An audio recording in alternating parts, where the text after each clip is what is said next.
In this video, I will be walking you through my 7-step process for developing an outbound strategy to drive new leads to a consulting or coaching business. My name is Wyatt. I'm the founder of Twin Peaks Strategies. I have personally managed and launched over 100 outbound campaigns across dozens of B2B industries. And the process that I'll be showing you in this video is the exact same process that I use when onboarding a new client at my agency. This is the process that we actually use to develop the strategies that we execute on behalf of our clients. Now, this process is not exclusive to consulting, exactly. So why do I keep mentioning consulting? Well, not only am I going to be showing you the process and how to implement it, I'm actually going to be doing it with you, with this company here that does executive coaching and consulting. They also do some like leadership workshops and things like that. I'm going to actually be walking you through that process so that you can get a better idea of what that might look like when implementing it into your business. So firstly, why outbound?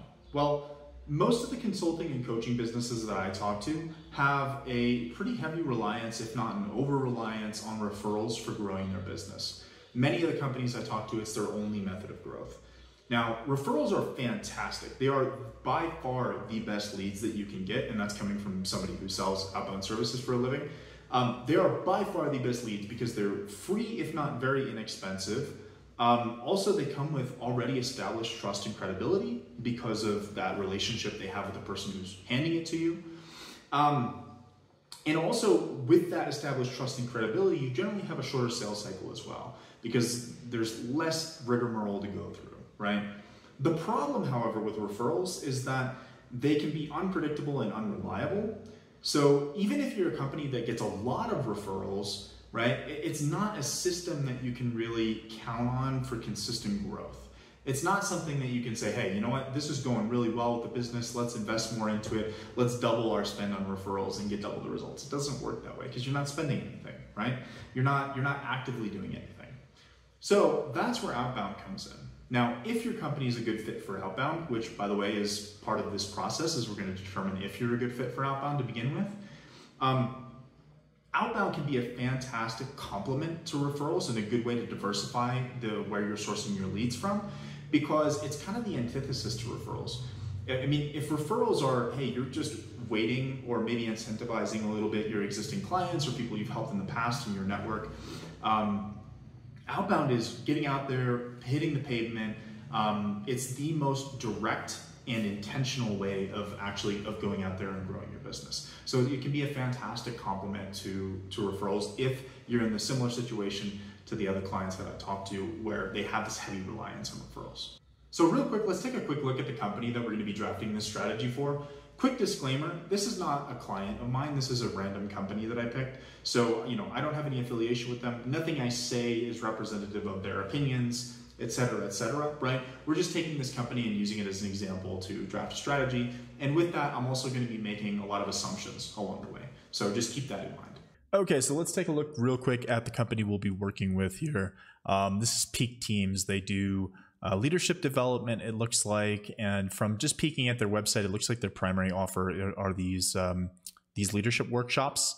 And there's some information here. I'll share the link to their website in the description down below as well. They also have some very, very big name clients here. That's great to see. I mean, that's really good social proof. I mean, massive companies here. So that's fantastic to see. One thing I will say about outbound is that if you do not have a very strong offer as well as some kind of social proof already, it's very difficult because unless you're doing some kind of warm outbound or something like that, which this video is not about, you're calling people out of the blue, you're reaching out to people out of the blue, you're emailing people out of the blue who don't know you. They're not familiar with your work. So you have to establish trust and credibility right away, as well as a very strong value proposition. Otherwise, you're gonna have a hard time getting to people out of the blue. No matter how good you are, if your offer's not strong, you're really gonna struggle.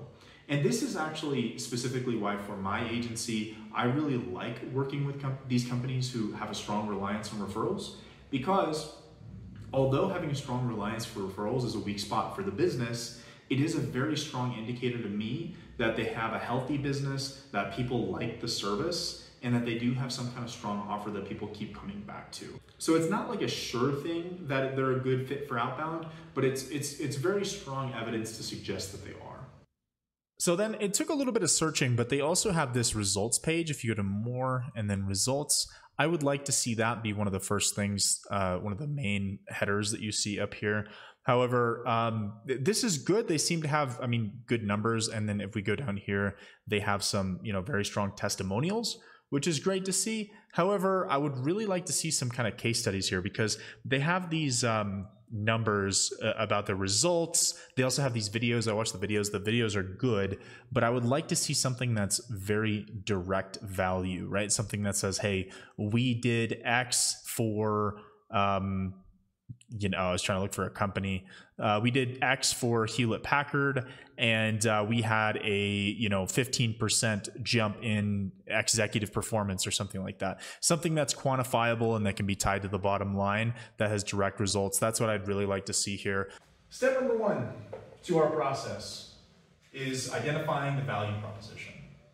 Now, this may seem simple, but it's important firstly. And also, this is where a lot of businesses go wrong.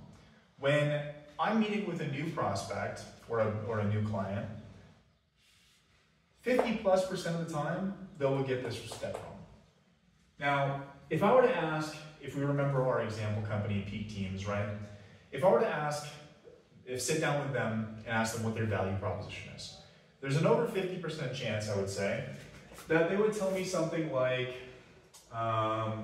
let's see, we do leadership workshops,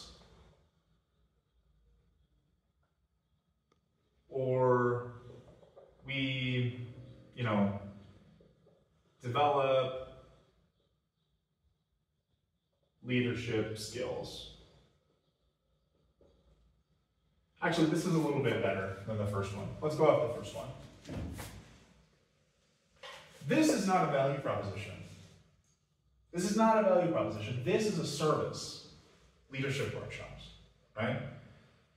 A value proposition is the actual value that you provide to a business, not the service that you provide, right? So let's take Peak Teams as an example again, right? If this is their service, what is the actual value that they provide? That's what we need to identify firstly, right?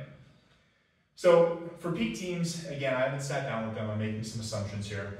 But I'm going to go ahead and say, for the sake of our example, moving forward, that their value proposition is something like this. So this is what I'm drafting for Peak Teams' value proposition. We help executive teams achieve higher performance and lower turnover by developing company culture and leadership skills. This here, especially the first 2 lines, is value. This is not value, that's a service. Now, this is not the greatest value proposition in the world because it's still a little bit generic, right? Like, I haven't sat down with this company, I don't know the numbers. And by the way, if you want to know where I got this from reading their testimonials on their website and looking at, okay, what did the clients actually say about the service? What was the impact that it had? Because it wasn't super clear from looking at the website itself and the content that they had. So, the actual impact without talking to the client themselves, I got from the testimonials. Now, we want to connect this back to bottom line, like I said. So I'm hypothesizing a little bit here, but let's say that executive teams, excuse my handwriting, see a 15% performance increase.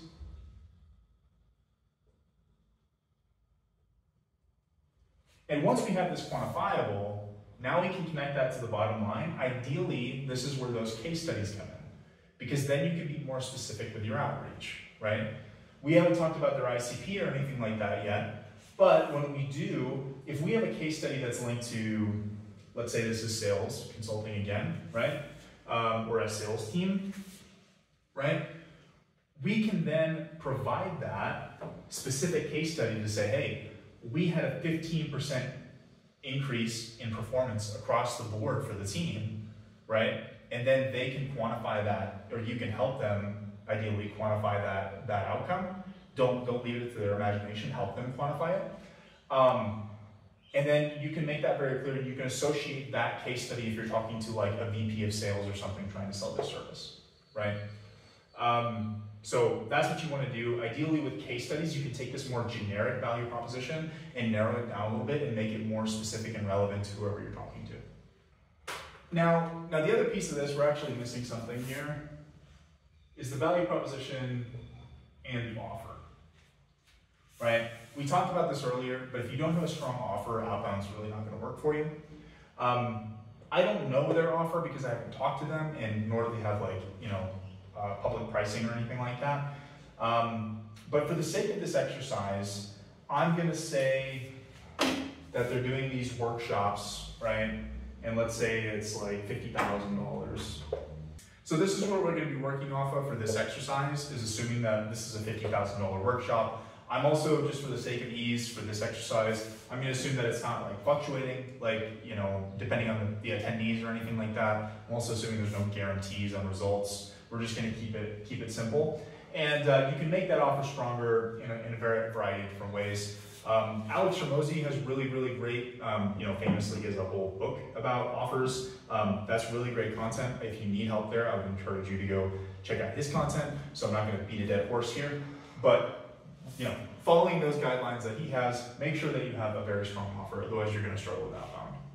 The most important thing that you need to take away from this step is that you need to, if you're not thinking about it this way already, you need to reframe how you think about what you do in terms of the actual value that it provides for the business. And then think about how does that value tie into the bottom line. Because if you're not doing that, and if it's not clear, and you can't figure out how to make that connection very clear, it's going to be very difficult for you. And that's why this is step number one. If this isn't clear, nothing else in this video is really going to work for you, so work on that first. But this is step number one for me in my process, because if I'm sitting down with a potential prospect, and I can tell that for the founder or for the VP of sales or whatever, this value isn't clear, nothing I do is going to work, and it's an immediate DQ for me, an immediate disqualification, and a client that I won't work with. Next step in our process is identifying the ICP and TAM. Now, ICP stands for Ideal Customer Profile.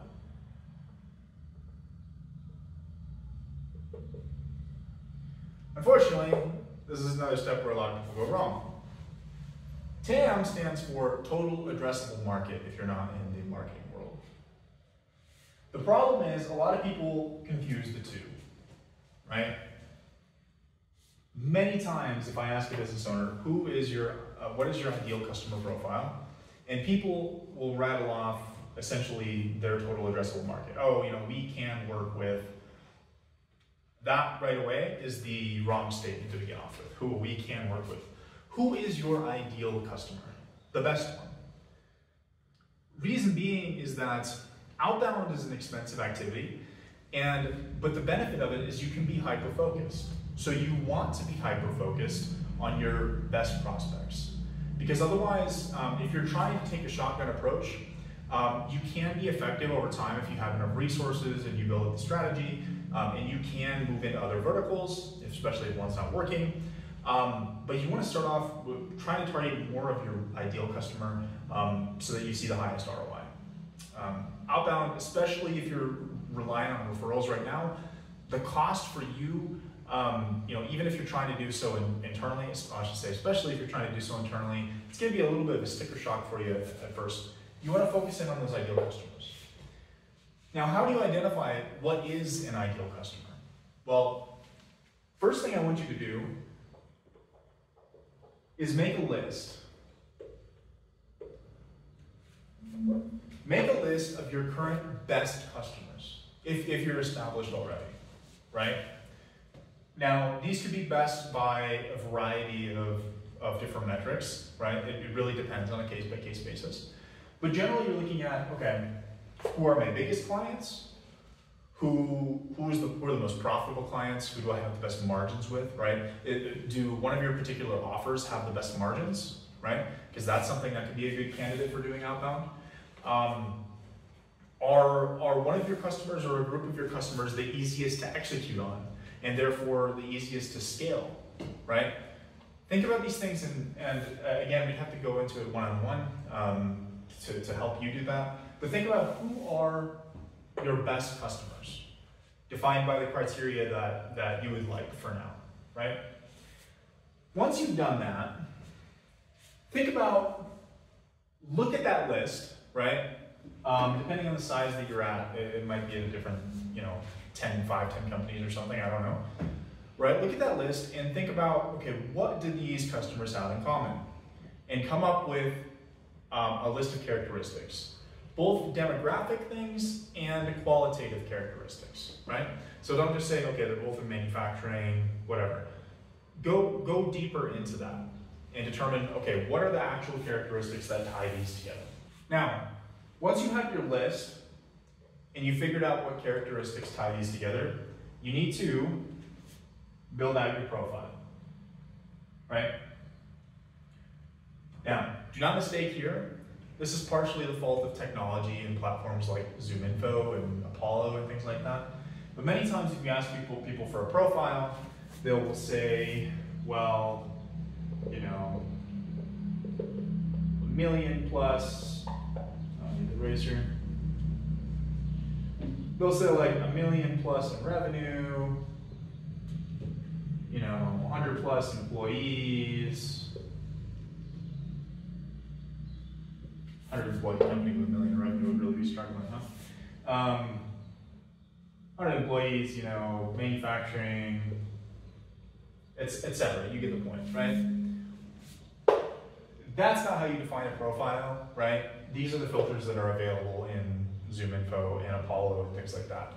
So, I want you to develop your profile based on demographic data only if it matters, right? Like, if the revenue a company operates under doesn't really connect directly to your service, drop it, right? Or your offer, drop it. Don't overthink right now, at this stage, how you're gonna find these people. We'll get into targeting later on. It's one of these steps down here. Just define who is the ideal person, regardless of whether or not you think you can find them, right? Who are they?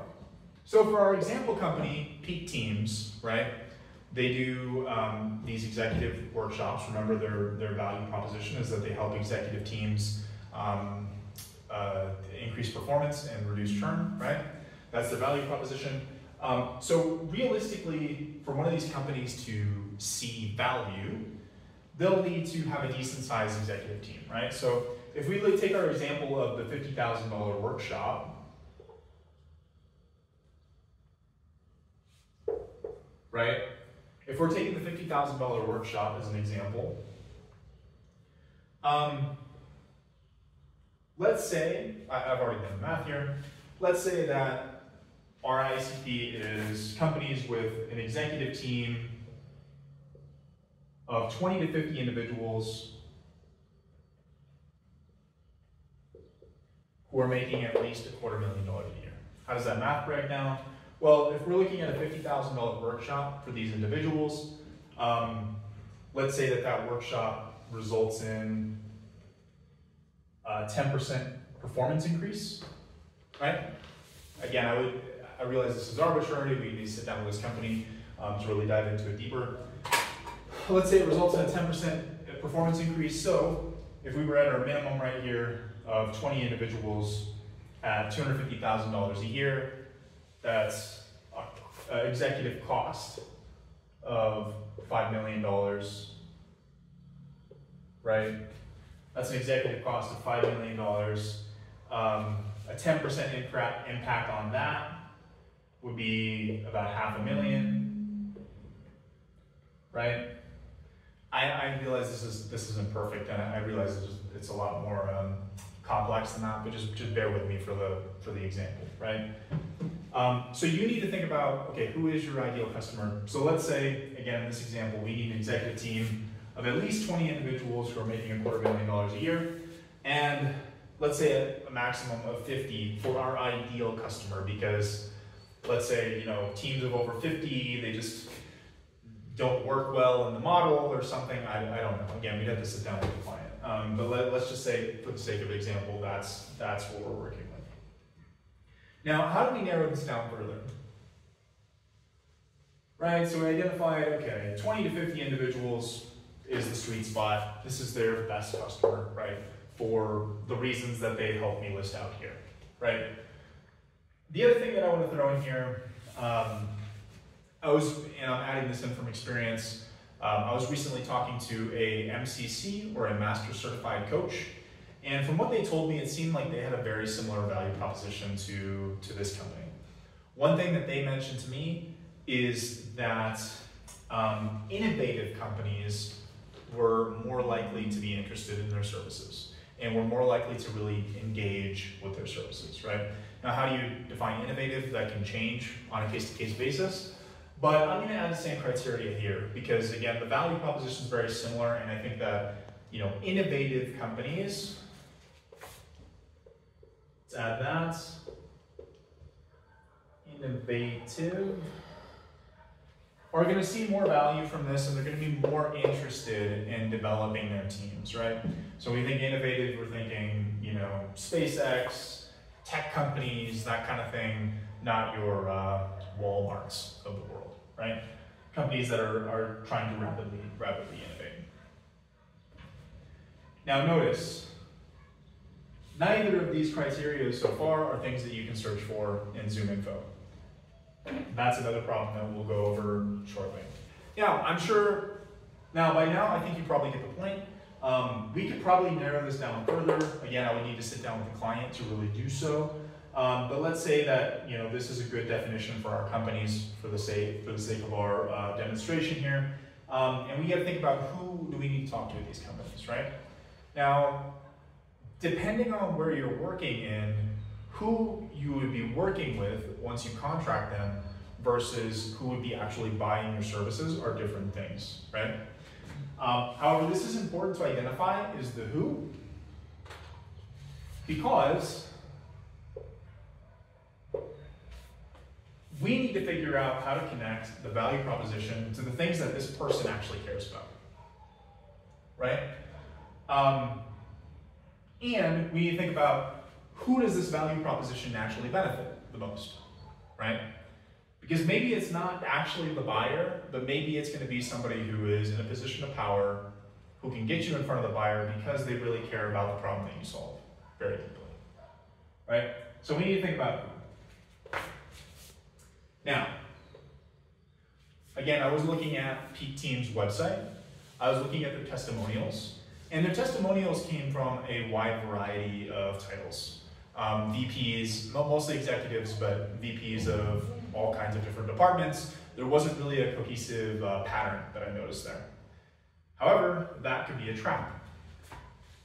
My assumption that I'm making here, again, because I'm not sitting down with them, is that those VPs, those are the people who are actually attending these workshops, but they're not the people who are buying.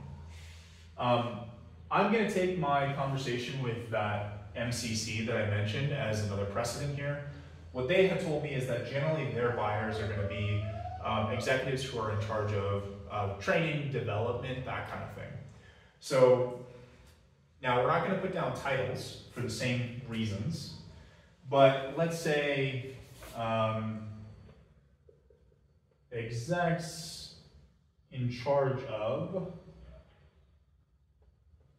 So we're going to look at their responsibilities rather than their title, because the person with these responsibilities could vary from company to company and could have different titles, right? In charge of executive, excuse my handwriting again, training,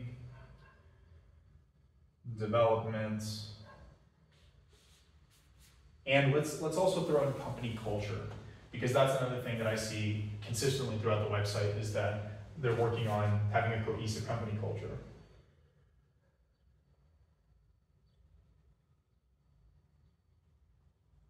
And excuse my writing, it's getting low down on the board. So that is going to be our guru. Executives in charge of executive training, development, and company culture, right? Again, don't overthink how we're going to target these people just yet. We'll get into that later on. But follow that process to firstly identify who is your ICP before we continue. By the way, if you like what you're seeing so far, go to the description of this video and book some time on my personal calendar, and I will actually walk you through this process for completely free and help you draft your own strategy for your own business, completely free. You'll walk away with the actual strategy as well as some step-by-step instructions on how to implement it and execute it. And of course, hopefully we can do some business together down the line, and TPS can help you execute said strategy, but there's no commitments with that. All I ask is that you are a B2B business whose client lifetime value is at least $50,000. And I'll do that process with you completely free. And all I ask in return is for your honest feedback. And if you really love it, a good review. That's all I ask. So if you fit that criteria, go to the link below and book a call, and I'll be happy to sit down and actually do this process with you. Step number 3 is measuring and identifying certain revenue metrics. Now, this step will probably differ for you a little bit more than it does for me compared to the others. However, these are the revenue metrics, the primary revenue metrics that we are looking at when I'm looking at a new prospect and qualifying them. The main thing that I want you to figure out is your target customer acquisition cost for your activities, especially if you're relying on referrals. At the moment, your customer acquisition cost is probably close to 0, if very low in that case. You need to figure out, okay, what is the maximum that we can realistically pay for a customer and still grow consistently? These are the full metrics that we look at, and this is how you calculate that. For us, it's a little bit more important, again, to do a revenue, an ROI analysis, because I've gone through these numbers with clients. Perhaps they have these things figured out, but something's up with their margins where basically nothing I do for them is going to ROI. I've helped people identify that before, where they wanted to grow aggressively into sales and showed them that, hey, you're actually not going to be profitable with what you're proposing. So, ACV is average contract value.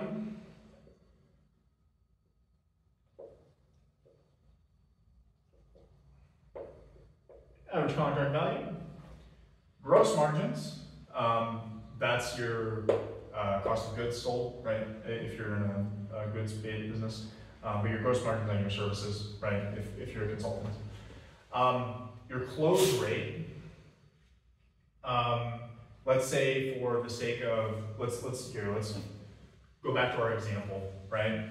So our example is a $50,000 workshop, right?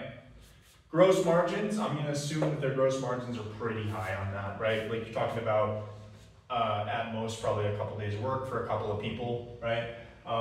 Let's say that their gross margin's 80%. It might even be higher, I don't know. Which means the gross margin on that workshop would be about $40,000. Close rate, let's say the close rate's about 50%, just for the sake of example. And we're gonna assume that they're not getting any reoccurring revenue off of this, so they're selling it one time, and that their customer LTV is just one of these sales. It very well could be better, they could be getting referrals and whatnot, but let's just say for the sake of this exercise, they're just getting one. So 80% of 50,000 would be $40,000 LTV, right?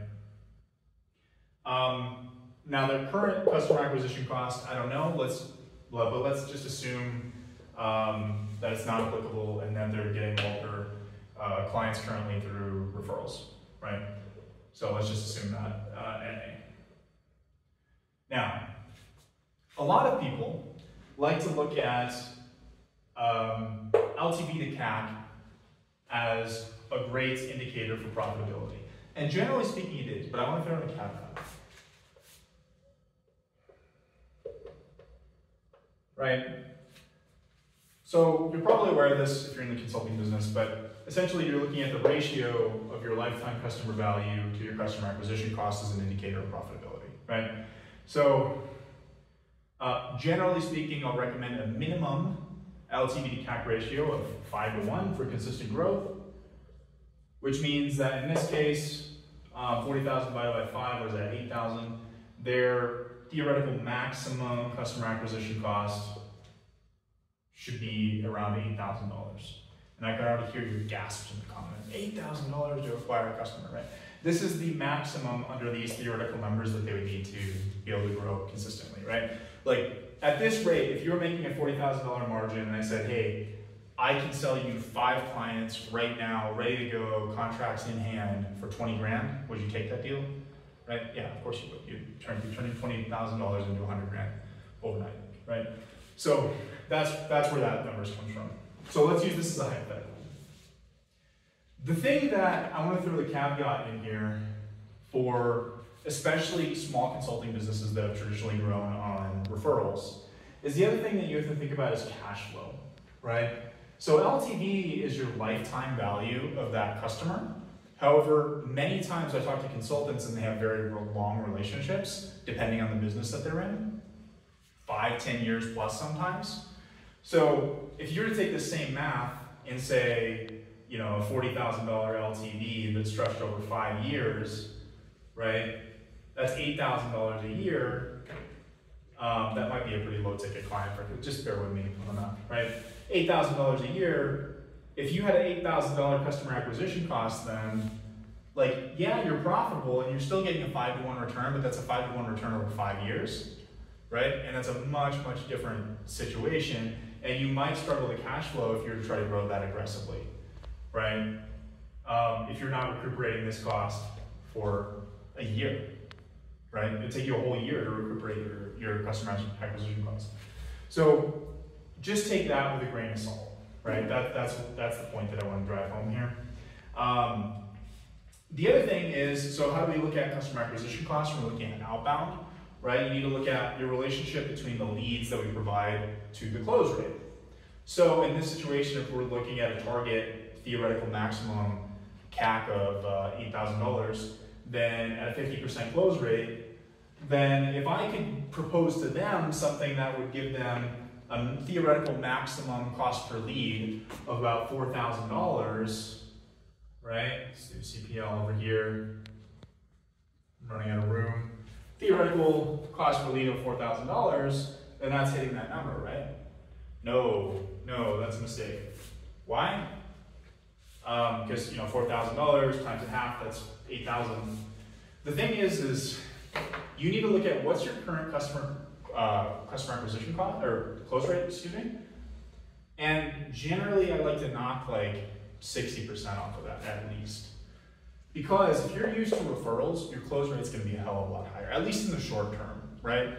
If you have a good sales process and you're bringing in qualified cold leads, you can close them over the long term, but not all of them are going to be ready to buy right now, right? So at least in the short term, let's knock this off by 60%, right? What would 60% of 50 be? That'd be 30, right? Yeah. Well, let's just actually do it this way. So that's our original close rate, 50% with your referral clients. Let's knock that out and make that 20%, right? This is our theoretical close rate for the cold leads. So that changes our conversation a lot. So 20% of 8,000 would be 1,600, right, in that case.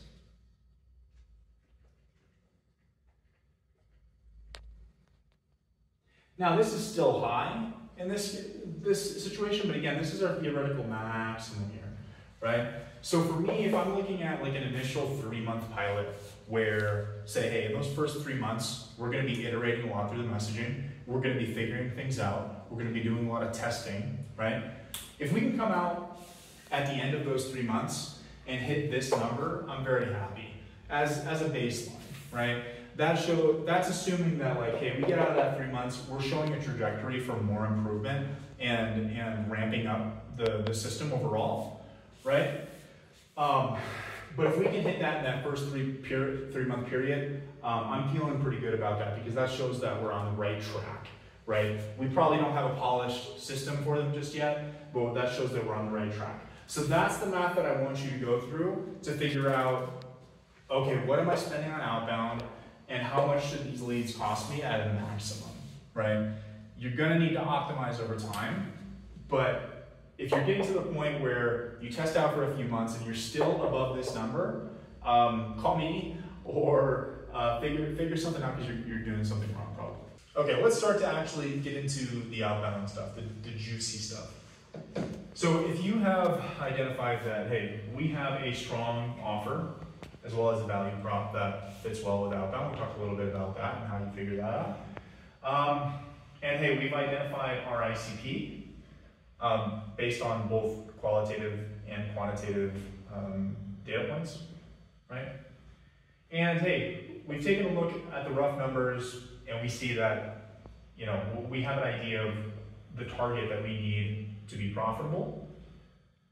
Then let's start to look at the channels that you should approach based on this criteria, right? What we need to do is say, okay, who is our ICP? How do we get in front of them? What's the most effective way to get in front of them? In a cost-effective way that is going to ROI for us, so that at the end of the day, we can get their value prop in front of them, right? So, unfortunately, this is going to be a pretty surface level overlook on channels for the sake of this video. I could make a whole separate video on channels probably, but for the sake of this video, looking at specifically outbound channels, we're going to break it up into two different categories, right? Because outbound is one thing, but you have several different ways of actually doing it, right? You can do LinkedIn outreach. You can do cold email.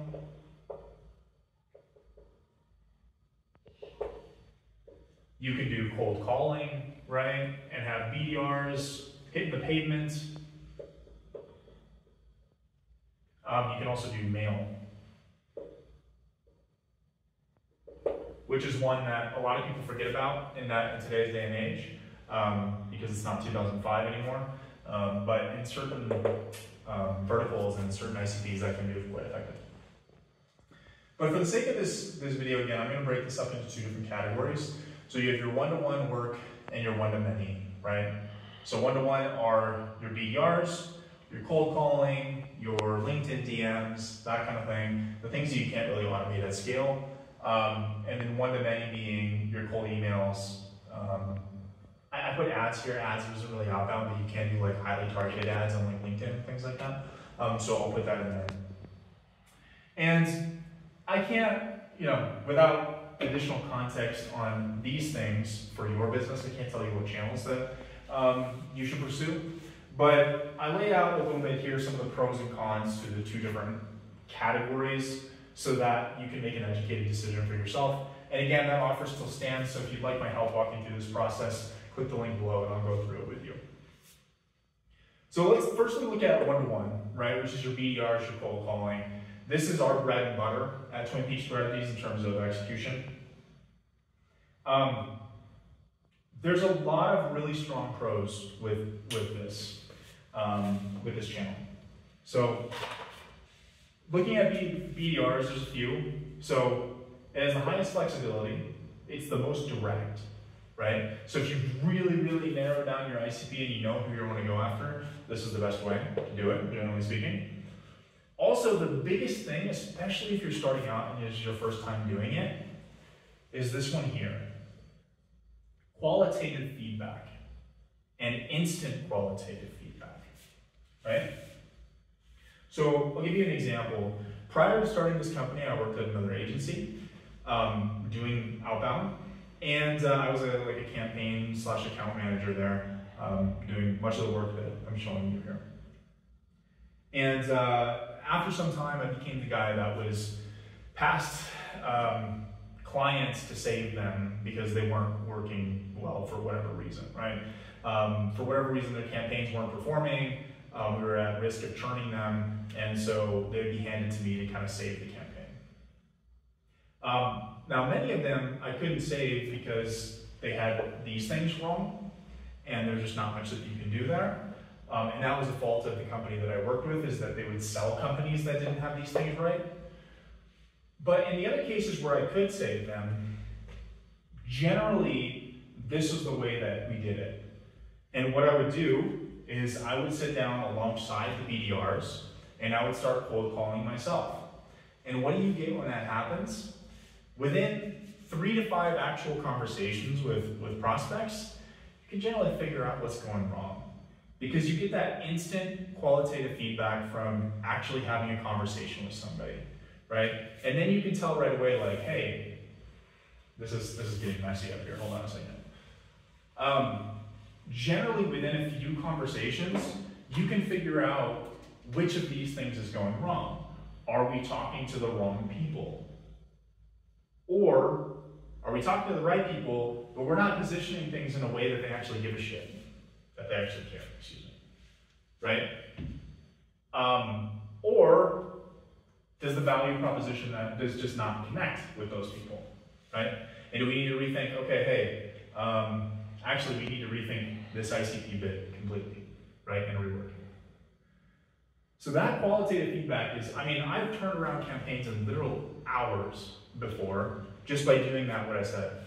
Campaigns passed me, hey, it's not performing well. Okay, look at the messaging, no immediate red flags. Let's dive in, we make some calls, within a few connections, we figure out, hey, we have a new hypothesis at least, right? We test that new hypothesis and boom, we're getting meetings on the books, right, with prospects. So this is super powerful if you're just starting out. Really, really strong. The cons with that side of things, it's expensive. Straight, it's expensive. So, because you have to have somebody who's sitting down doing the work, right? If you look at, compare it to something like emails, emails are more expensive nowadays because of how things have changed in the last couple of years. If you want to be effective and not go to spam, it's more expensive, but still, compared to having like a full-time employee cold calling all day, it's still super cheap, right? So you need to have the right metrics in place to know that cold calling is going to ROI for you. The other thing is that although this qualitative feedback and this qualitative data you get is really good, and that's the best data that you can get, you generally have low volumes unless you're doing unless you have like 20 SDRs or something, right? Or BDRs working for you. So you generally have a lower volume of data. So the adjustments that you're making on the fly are less data-driven and more reasoning-driven, if that makes sense. So one to many. You'll notice that, you know, those and those kind of connect. You have lower quality data, which is shown here, but you have a lot more of it, right?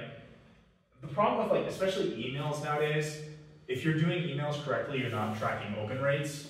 And so because of that, you have very, very little actual data. You're just looking at replies. And so if you get to a stage where you're not getting any replies for some reason, it's really hard to figure out why, because you don't have any data, right? By the way, if you're not getting any replies on your email campaigns, 0, it's probably deliverability issues, so check that out. Pros, it's much cheaper, right? Again, more expensive than it used to be even just a couple of years ago, but it is much cheaper.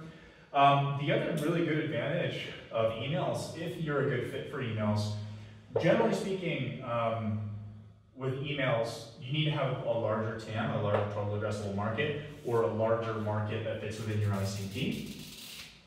But it's easier to scale once you figure out something that's working, right? Because you literally just send more emails, right? You double your infrastructure and you send more emails. Compared to, you can do the same with BDRs, but it's just more in depth. You have to do the training and the coaching, etc., right? It's not like you can just double your resources in overnight and do so. With that being said, emails actually are slower. And well, how does that make sense, right? I just said that this is easier to scale, right?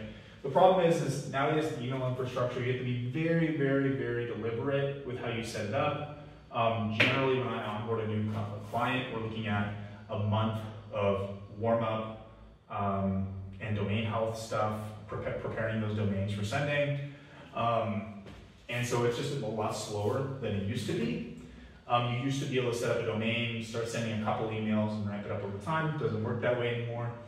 So it is slower to get started. And then also if you do have deliverability issues and you like burn a domain or something, then all of a sudden you have to start over from scratch. So generally my recommendation, now I'm getting off on a tangent here, but if you're sending from, say like 30 mailboxes,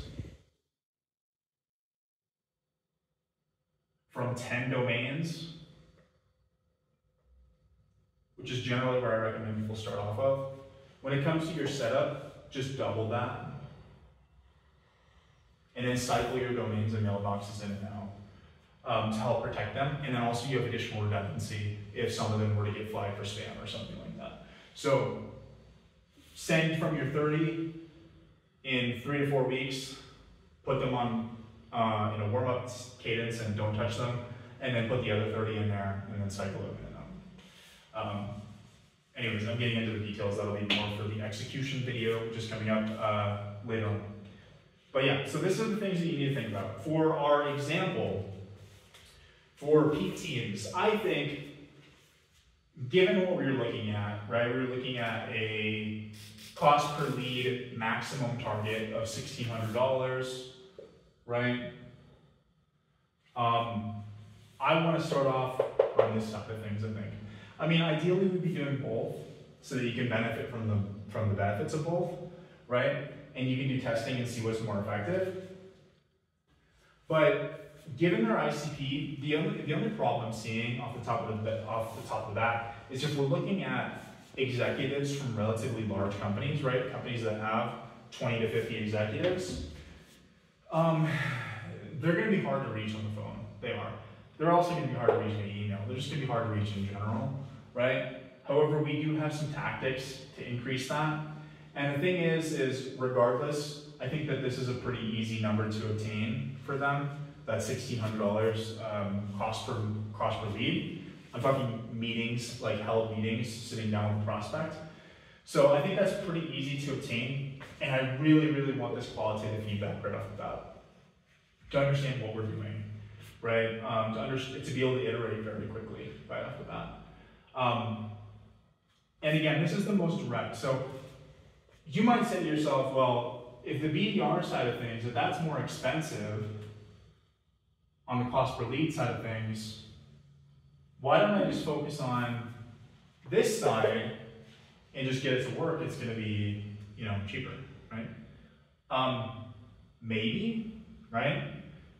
Depending on your target audience and your ICP, it may just be impossible to reach people via email, right? And also, at the end of the day, if you get both to be working, right? And let's say your cost per lead on this side of thing gets you like a 12-to-1 return, and then this one gets you an 8-to-1 return, keep both of them, right? Keep both of them. Also because, actually the other con I should add to this side, is especially with emails, it's just so volatile, right? Many of you who are running email campaigns at home, you probably know that like 2 years ago, your email campaign just stopped working. And that's because you had to rework entirely how your whole system works, right? Cold calling, hitting the pavement, etc., your traditional like sales outreach hasn't changed a whole lot. Other than people are picking up the phone less, right? But in terms of your systems and whatnot, you pick up the phone, you call people, you knock on some doors, whatever it might be, right? Like it hasn't changed a whole lot. Tactics have evolved, etc. But with emails, things you could have a well-oiled email system, and then tomorrow Google updates their spam filter AI, and none of your emails are getting through, and it's impossible to do cold email just like that, right? Until people figure it out again. So this is the most consistent, if you can get it to be profitable, right? So that's why, depending on your situation, you may want both. Okay, let's take a look at step number 5, and that is targeting, right? So we have our ICP right here, right, that we determined in step number 2. Now we need to figure out how can we actually identify these people so that we can outreach to them via outbound, right? So there's 2 different parts to that, the company and the persona. So let's start with the company. How do you identify these companies, which is this bit, super bad at drawing, this bit here anyways, the innovative companies with 20 to 50 executives making at least $250,000 a year. So let's go ahead and swap over to Clay, which is a tool that's a little bit of an advanced way to narrow this down and to do your targeting. However, I'm going to show you this to show you the potential. The more specific your ICP is, the more difficult that it is going to be to really nail it down without just talking to people and reaching out to people. That's the other advantage of outbound, by the way, is that you can just talk to people and narrow things down over time because you'll have conversations. However, it's less than ideal, right? Because you have an expensive sales rep and you don't want them wasting time calling people that aren't the right fit. So the more you can have things narrowed down ahead of time, the better. So there's a few ways you can do that, right? First of all, you can go to a website like Apollo, right? So that's not right. And Apollo is, if you're just starting out, by the way, I don't use Apollo for a few different reasons, but if you're just starting out and you need an inexpensive option, Apollo is fine for that. It's very inexpensive. It provides a ton of value for the price. It's just that the data quality isn't as good, and the tools. Apollo is kind of a jack of all trades tool. It does everything okay. It doesn't do anything very well, right? But you can go through, and we'll use this as an example, is that you can go through here and look at the company's filters. You can filter by industry, by number of employees, etc. And depending on what your ICP is, you know, these filters might do a good job. So first thing we did is we went into Clay here. That's what this imported companies thing that you see. If we go to the source, we did essentially a search within Clay. And what we did is we first were looking at companies with a lot of employees, large companies, because again, we need companies that have large executive teams for peak teams here. And then we filtered down a few different industries, right? So we're looking at primarily software companies as well as some other innovative industries, right? So we got aviation and aerospace, etc., right? When I sit down with this prospect or this client, they might help narrow things down a little bit further, but this is for the sake of argument and for the sake of this example, this is what we're considering to be innovative companies. So that's how we got this first list of companies, and as you can see, it was about 2,000 of them. But let's remove this filter real quick. The other thing that I should have done that I didn't is I removed government agencies. So perhaps Peak Teams works with government agencies. I don't know, but for the sake of this, we're going to assume that they don't. And also, generally speaking, if you're doing outbound, your outbound tactics towards government agencies is going to be completely different than other companies. So I removed and I filtered out government agencies, which removed 30 companies or so. Now we have what we have left here, right? What are some other ways that we can narrow this down? This is something that I should have included in the ICP, but it came to me later on, is, well, in the tech space especially, there's been a hell of a lot of layoffs recently, right? Companies are downsizing pretty heavily, 10, 20%, sometimes more of their headcount. So we're going to use leading indicators to identify which companies may or may not be a fit, right? Because when you have a super specific ICP, if you're looking at a large scope of data, you're going to have a hard time, just using some of these data points that you see here to really narrow those down. So you have to look at what leading indicators can we look at that would show that this company would be a good fit. The classic example of that is like if you're a recruitment company, a good leading indicator that somebody might be in the market for recruitment services is that they're hiring, right? If they have positions open, that's a pretty good leading indicator that they would be open to hiring a recruiter, right? Or bringing on a third-party recruiter. So in this case, with all the layoffs going on, I decided let's check and see, okay, which of these companies have done layoffs since 2024? And the logic here is if they're going through layoffs, then it's probably pretty unlikely that they're going to be spending a bunch of money on talent development right now. Right? So what we did here is we used an AI agent here within Clay to search through, look for these companies at that domain, and looking at their LinkedIn URL to see, looking through press releases in the internet to see if they have had any layoffs or downsizing in 2024 or 2025. If you find evidence of layoffs, return layoffs. If you do not, return qualified. This is a pretty simple application of these AI agents, but you can get pretty advanced with those. And generally speaking, if you can narrow things down significantly, that's the way to go. So I went and I ran this AI agent on the first 200 companies, as you can see here. And if I go to the filters and I filter out layoffs is equal to qualified, we're left with 52. So you can see the power of that right off the bat is that we already removed 75% of those companies that are probably not a fit, right? Because we want to talk about what's the ICP.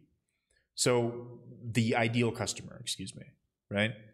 So a customer who's just going through layoffs, their budget for talent and development is probably really low, probably not a good fit. So we already, just right off the bat, by having the AI check the websites and press releases, we narrowed down 75% of those companies. And now all of our calls and our emails, et cetera, are going to be a much higher percentage play, right? And so you can run this on the entire list. The other way you can do things, which is in the AI space nowadays with how trendy things are, is a little bit unpopular. But you can also just have a cheap VA do things for you and go through and say, hey, check these companies, come up with a list of 100 companies that fit X specific criteria. That's also a good option, by the way, if you don't want to mess with the AI stuff, especially if you're looking at a small scale. But this is the standard, this is what we utilize because we're doing this all the time with our agency, right? So there's probably things that we could do to narrow this down a little bit further. And then the other thing you can think about is signals. Signals being essentially looking for some of those leading indicators on a regular basis.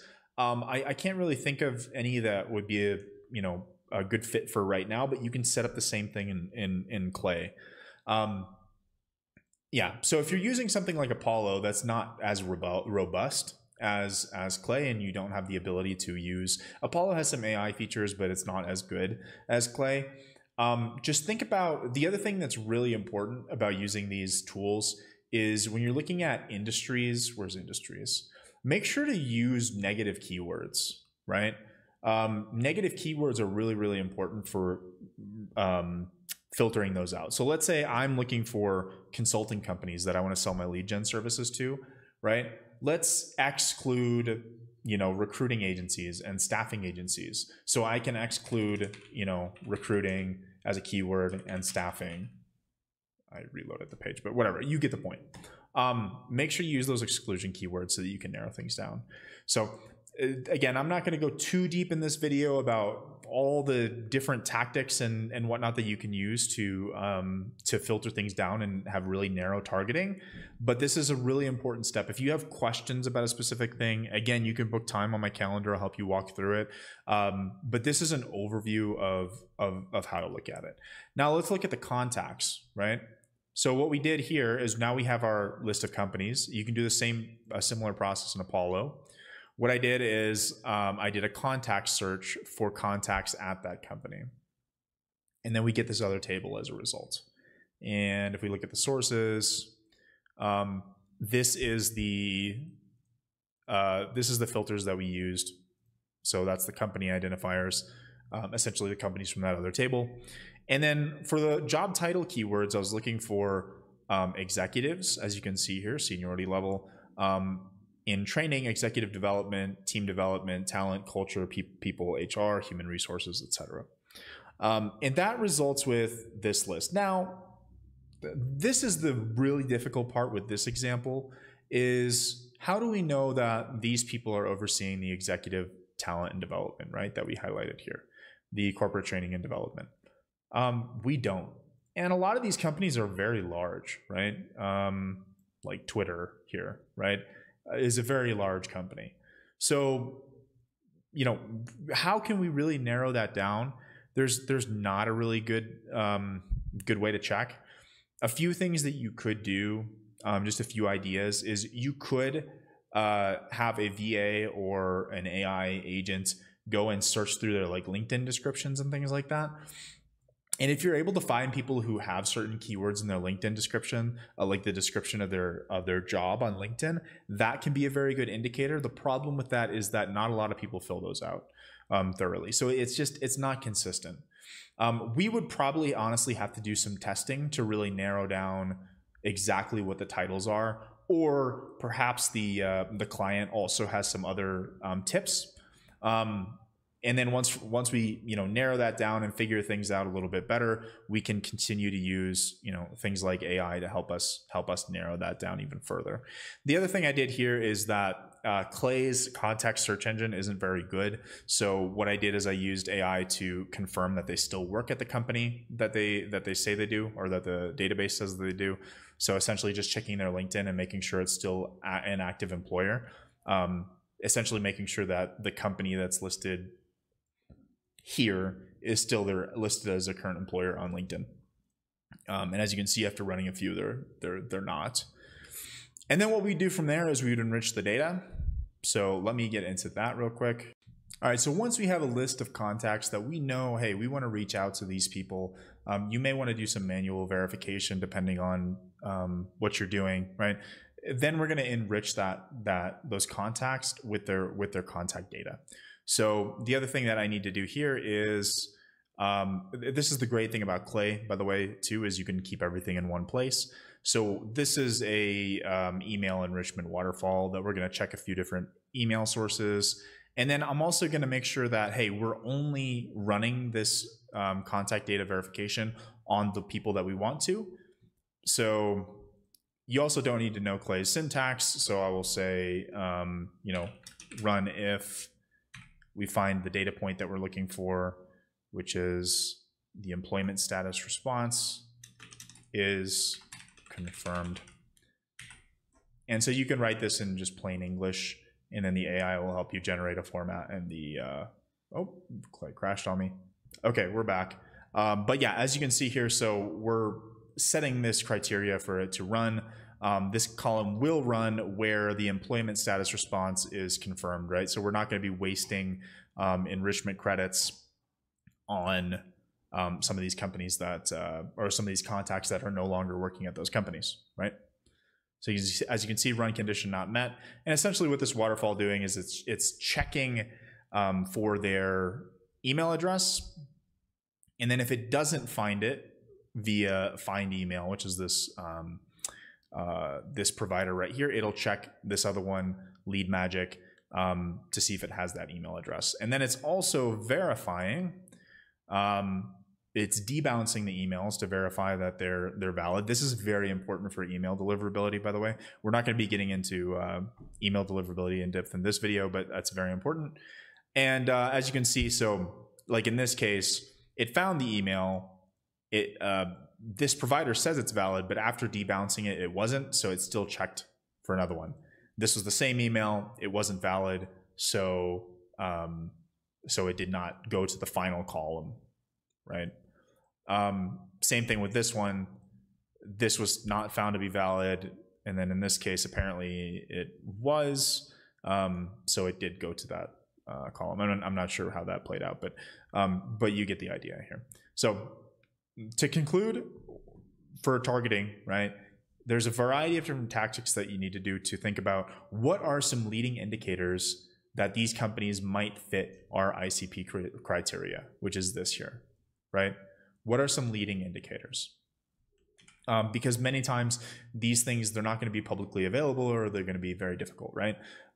So if you have a situation like that where it is very difficult to target who you're after, think about what are some leading indicators that we might be able to find on their website in publicly available information, et cetera, that they do fit that criteria.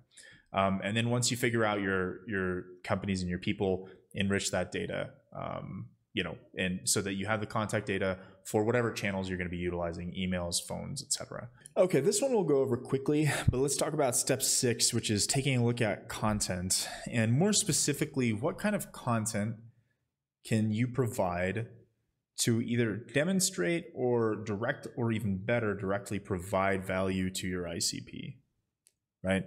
Now, you might be saying, well, is that really outbound, right? Putting content out there and then hoping you get, leads. Like this video is content, right? That I am making for an audience that that would be part of my ICP, right? Yes and no.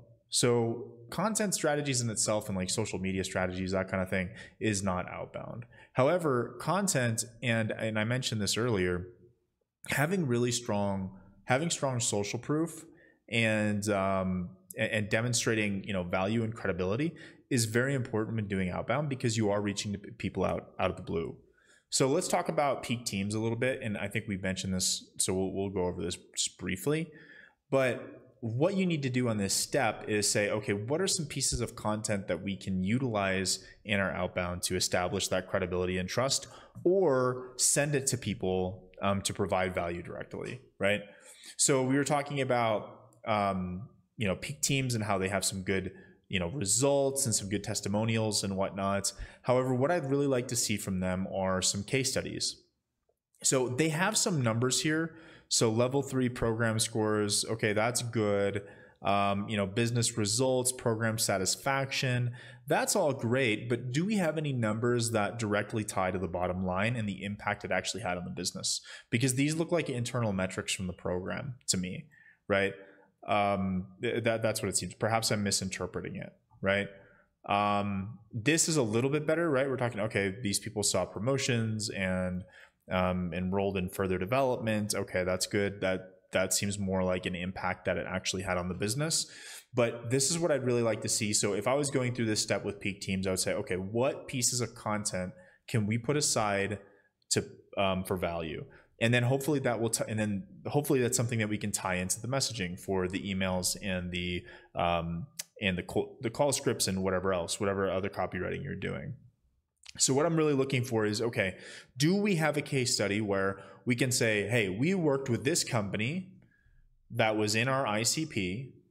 So what we actually need to do is we need to look at, okay, do we have a piece of content that, or like a case study, for example. This is the simplest way to do it.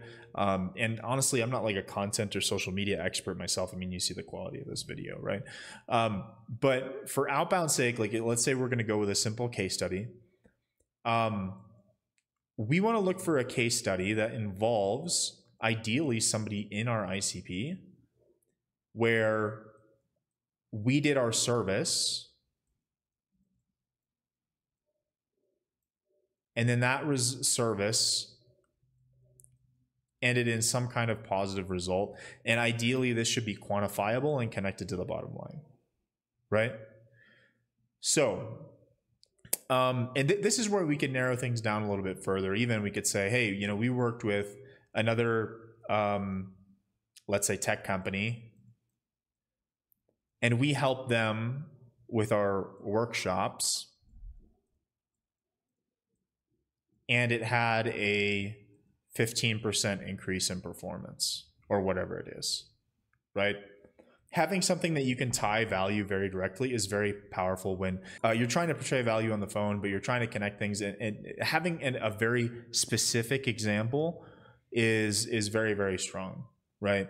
Having a specific example, you can say, hey, there's this similar company that we worked with. Ideally, we'll get into messaging in the next step, but we had X results by doing our service. So that's the main thing you want to look at. Content. Don't overcomplicate things for if you're just getting started, but that's the main thing you're looking for. All right, step 7, we're going to put everything together.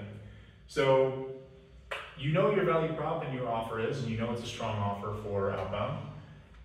You've identified your ideal customers, and you know how to target them, and you know how to target them and get their contact information.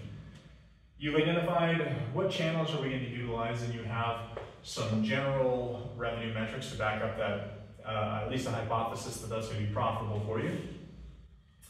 You have some content in place, something that proves value, right? Ideally, hey, we have established X amount of quantifiable value that is connected to the bottom line for ideally this persona. So let's put that together into some messaging. This is not going to be a masterclass on copywriting. I'm sure this video is probably way too long already. And this is going to vary a little bit from place to place, but I'm going to give you kind of a strong framework that you can utilize, and then I'll show you some of how I apply that to some of the examples. We'll go back to the computer, some of the examples for peak teams. This is an actual email that I've been utilizing to promote my company, and I've been getting responses. I actually just closed a deal off of this copy a couple days ago. The general framework, and actually Peak Teams responded to a similar email. They're not in the pharma space, but a similar email, and I'm putting this together for them. So first things first is you need an attention grabber. That's what's in the blue here.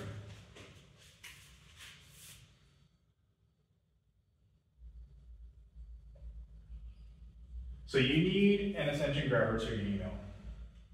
In this case, we're saying, hey, so-and-so, first name, I was reading your whatever case study and wanted to reach out. So this whatever case study, we're going to be pulling this using AI, using Clay, the program that I showed you in the targeting section. That's why we pulled some of those tokens that you saw there. And honestly, this attention grabber is okay. It's been working for me, but it's not great. What I'd really like to see is get as specific as possible to the value and the person that you're reaching out to. So, for example, this is about biotech, right? With another biotech consulting company I'm working with. I'm working on some email copies where essentially we're pulling specific information about these pharma companies' clinical trials and then putting that into the personalization and say, hey, I saw that you just submitted a new drug application or something like that. As an attention grabber. The more specific you can get to the offer and the ICP, the better. The red part, however, is probably the most important. This is your value statement. So essentially how this goes is attention, value,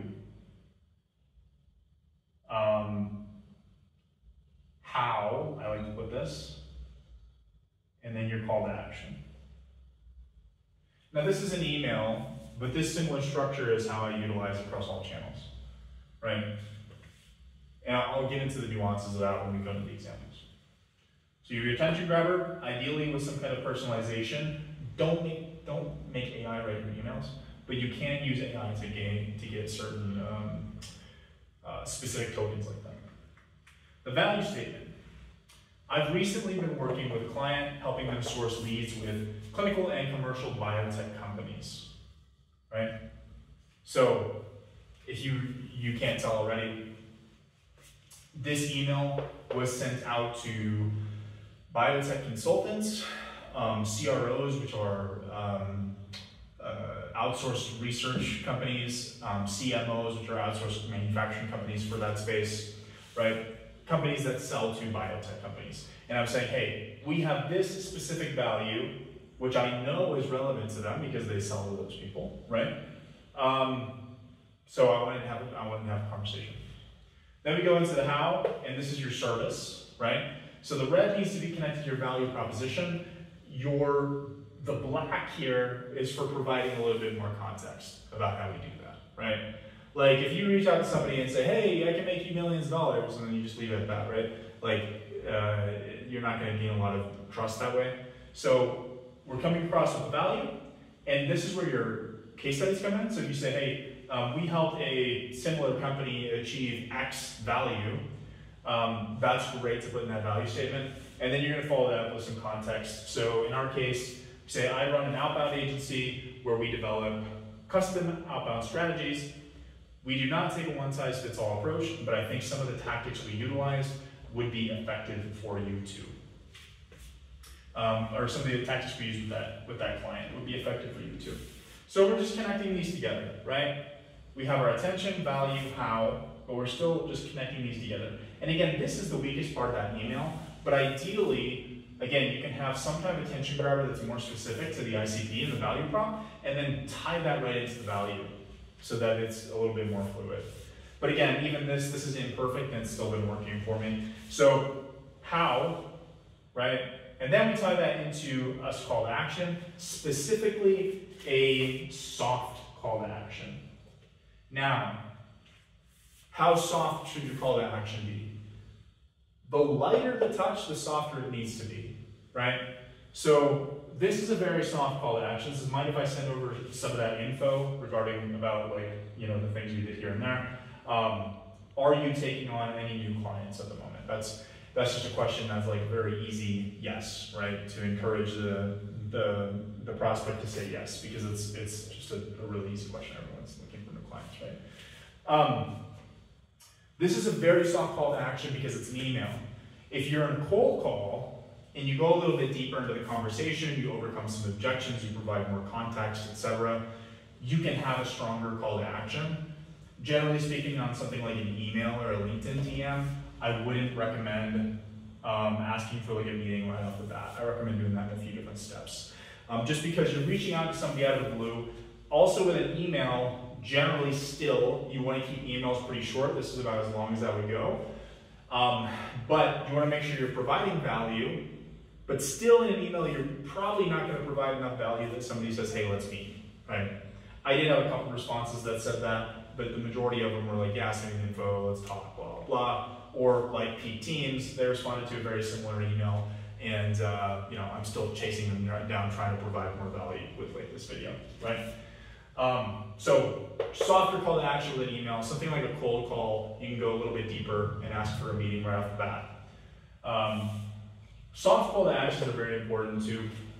You need to understand them with outbound. You're gonna meet with people. They need to be qualified for you based on, well, you know, a similar criteria. This is my criteria, but you need to have similar criteria for which they're qualified for you. But you gotta understand that not everybody's gonna be ready to buy right now. I have worked with clients in the past that weren't very successful because they expected all of these cold leads to be like ready to buy right now. I remember a specific case where we literally had a prospect say, hey, you know what, yeah, actually we're gonna be reevaluating our vendors in about 6 to 9 months, so let's talk. And the client didn't want that meeting, right? Because they're like, oh, they're not ready to buy. You gotta understand and nurture these clients. Have a soft call to action, get people in the door, and follow up with those high value leads over time. Some of them you're gonna close in the short term, some of them longer term, right? So with that being said, let's go back to the computer. Let's break this down and how can we apply this into a cold call script and some example email copy for Peak Teams. All right, so let's go ahead and draft up some copies for Peak Teams. Peak Teams here, the company we've been working with. We're going to use this format. Again, the one that we went through on the whiteboard. Let's firstly look at our attention grabber. This is also going to be like your subject line if you're doing an email. We're going to write an email copy as well as a phone script. We're not going to get too deep into objections and things like that. I'm going to make a separate video about execution, but yeah, let's start off with this. So attention grabber. I showed you in my example that we pulled a case study. I was looking at some potential options for this. What I decided to go with is, okay, if these are individuals who are in corporate development, right? And especially if they're high up individuals, like some of these VPs of talent acquisition, they may have some kind of published content or something like that about their work and about some of their insights. So perhaps we can reference that rather than pulling something from the company, right? Like what kind of content is Adobe going to have out there that's going to be relevant to what we're looking for, right? Probably not a lot, but maybe the individuals do. So that's the premise that we're going to be operating off of. I still need to do a lot of iteration here to get this right. However, this is the prompt that I was using initially to pull that content. Is okay. So for this person at that company, find a blog written by them or a LinkedIn post about corporate development and training. Return result in the following format. Quote the blog or LinkedIn post about X topic, right?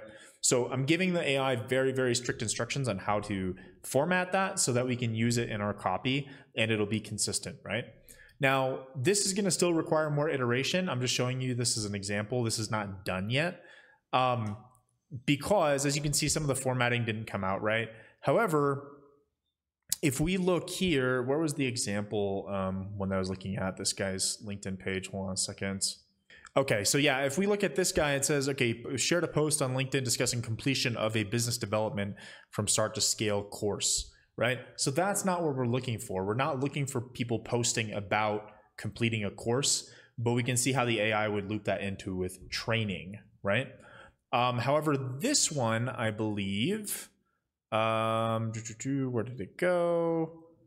So this one, the formatting didn't come out right, but their blog about disability employment awareness and corporate development. So that is a good example. We could get that that formatting down a little bit better and perhaps iterate the AI so it sounds more colloquial. But let's use this one as an example for our copies, right? And you can use this. Well, I'll firstly show you how to use this in an email copy, but then I'll show you how you can work that into phone scripting as well. Okay, so let's take a quick look at this email that we drafted for Amanda, the example that we just showed on the clay table, right? First of all, this is the email. Firstly is subject line. Subject line, you want it to be relevant to what you're doing. You want it to be short. And also, I would say the most effective subject lines are generally ones that look like they could be an internal email without being deceptive, right? So what I mean by that is teamwork training for somebody who works in HR, developments, etc. This very well could be an internal subject line. This is going to tell them that, hey, this is something that they need to click on. However, you don't want it to be deceptive. You don't want it to be like, hey, upcoming meeting about this, urgent meeting about this, or hey, reply, doing the fake reply kind of thing, or forward, those different tactics. You don't want it to be deceptive, but you want it to be relevant to what you're doing, but still be something that could look like an internal email. And that's exactly what this does right here. So we start off with our attention grabber using that token that we developed. Again, by the way, you're going to need to iterate through this several times to really get this right. However, it can be quite effective. So go back to our example. So, hey, Amanda, I was reading about your blog about disability employment and wanted to reach out. We have helped company, and then we go into our value statement. We have helped companies like HP and Salesforce increase their team's performance by 15%. Again, I'm making up the numbers because we're making assumptions here, by working with them through our innovative team building workshops. So as you can see, this email is already a lot shorter than the other example I gave, but it's very clear about the value and how we do so right off the bat. And again, hopefully this is the right person to get this in front of. Then we're going to go into our soft call to action. And this is where I'm making the assumption that we're not going to nail the persona targeting 100%, at least not in the beginning, right? So asking a question like this, hey, I'm not sure if you're the person who oversees that kind of leadership development and training, but I wanted to reach out. Do you oversee that kind of work, right? If this is relevant to the company and their department, she might not be the person in charge, but my hypothesis is that you're going to see a good amount of responses from this. And even if they aren't meetings right off the bat, this is going to give you very valuable data, right? This is very important especially when you're targeting really large companies, because in really large companies, it can be very difficult to narrow down who is responsible for a very specific thing, because you probably have, dozens of directors and VPs of HR in a very, very large company, right? So, hey, I'm not sure if you oversee that kind of work. Would that be relevant to you? And then you may get a lot of responses that say no. That's going to be evidence that you can use to, refine your targeting and get even better. So I like this call to action to begin with, but again, you're going to need to constantly iterate. So here I put some other example call to actions that you could utilize. So, hey, is XYZ a priority for you right now? That's again another good soft call to action that you're going to be getting some more information from. Hopefully, getting some kind of response that's going to start a conversation. And then if you get a response, regardless of the answer, you need to put them into like a full sales development sequence where you're going to be following up with them over time, and just nurturing them, right? Regardless of where they're at in the sales cycle. With your cold emails, your call to actions need to be very, very soft, right? Because you need to get that reply, you shouldn't be tracking open rates. So you need to get that reply to make sure that you're inciting some kind of interest, you're getting some kind of feedback, and then you can build off of there, right? The other one I have here is similar to what I used in this email. Do you mind if I send over some more info about our work?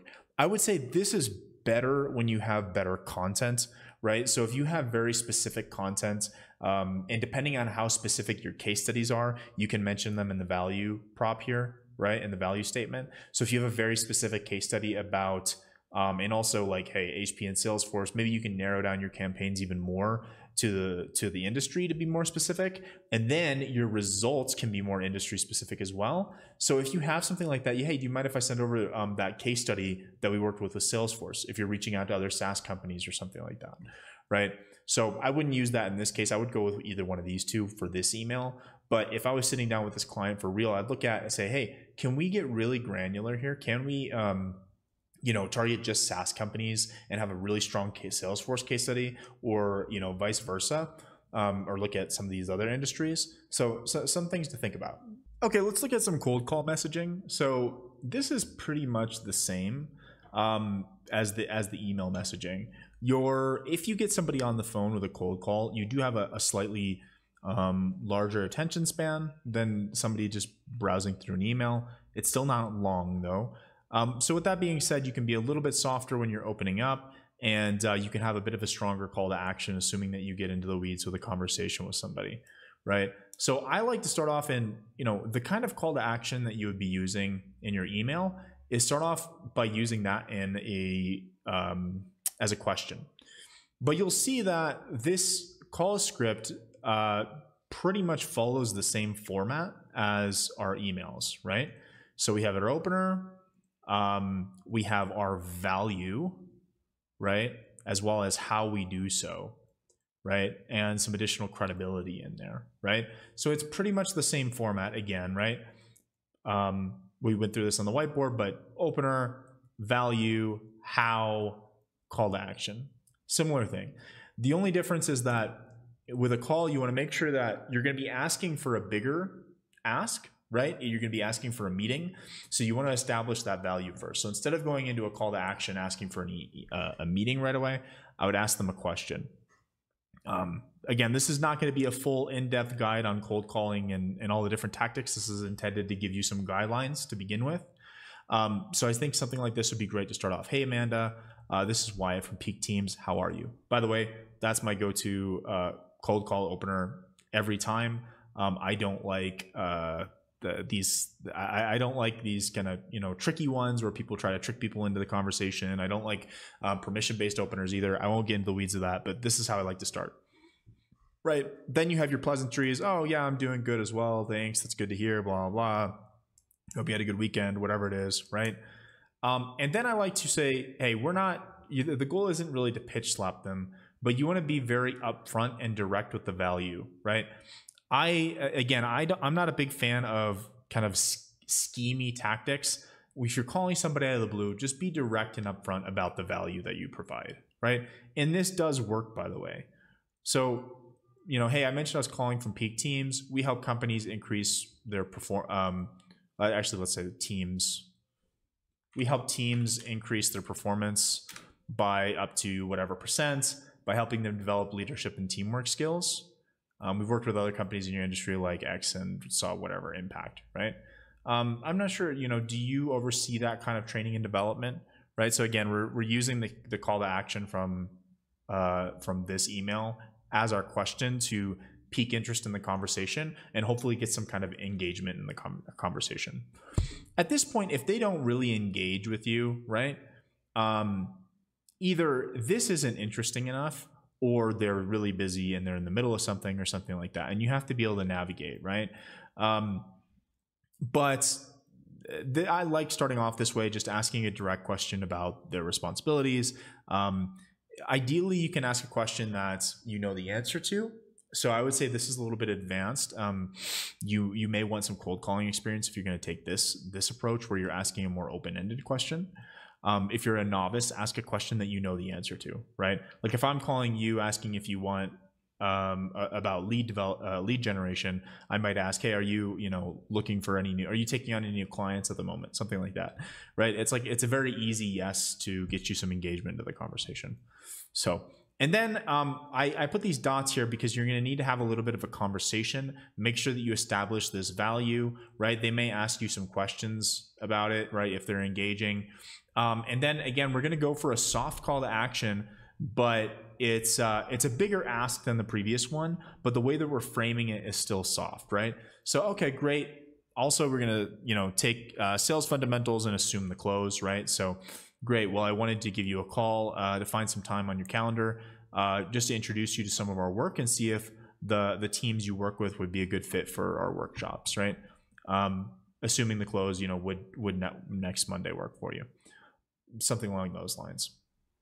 But again, this is still soft, right? We're not saying, hey, we want to find some, we want to have a conversation with you so that we can tell you more about our workshops, right? Or so that we can show you how great it is, right? It's not salesy in nature the way that you frame the call to action. That's the way that I like to do it.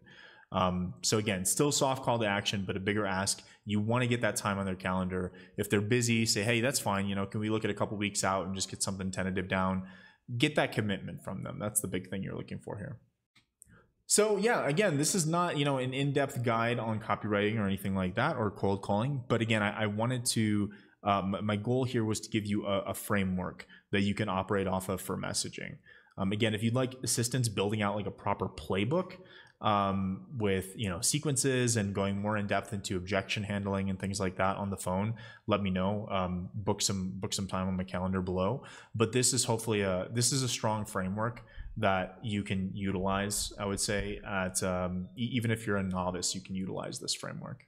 So there's actually one additional step of this process, and that is you need to execute. So actually, that's not an additional step because we drafted the strategy. Execution is its own thing, right? But without proper execution, this strategy really doesn't matter. And on the flip side, without a proper strategy in place, you can be executing all day, just spinning your wheels and doing a lot of work without really getting anything done. And so that's why our motto at TPS is that we operate at the intersection of strategy and execution. So with that being said, execution is its own topic, and I'll be doing a different deep dive video down the line. Comment below and leave a like on this video if you'd like to see that. So there is actually one more step, and that is execution. Because without proper execution, none of this really matters, to be honest. On the other hand, without a proper strategy in place, you can be executing all day and just spinning your wheels and not really getting anything done. So that's why our motto at TPS is that we operate at the intersection of strategy and execution, because both are equally important in my professional opinion. Now, execution will be its own separate video where I go into the nitty-gritty and more tactical side of things and the day-to-day of executing this strategy. And then how do you take what you learn from executing to make adjustments to your strategy? Because iterating on this is very, very important. When we launch a new campaign at TPS, we are iterating several times within the first week as we learn things, and then constantly iterating over time in the long run. But yeah, that will be a separate video. I don't want this video to be 2 hours long. And again, that offer still stands. So if you like this video, please go down to the description below, book some time on my calendar, and I will be more than happy to walk you through this and actually build up a strategy with you. Completely free, on the house, and I'll be more than happy to see you there. Also, if you do have other quick questions or anything like that, again, if you want me to go deep on your business, book some time on the calendar. But if you do have quick questions or anything like that, feel free to leave a comment, and I'll make sure to get to all the comments and answer anything that I can in the comments if you feel like there was a piece missing in this video. Regardless, thanks for watching, and I hope you enjoyed.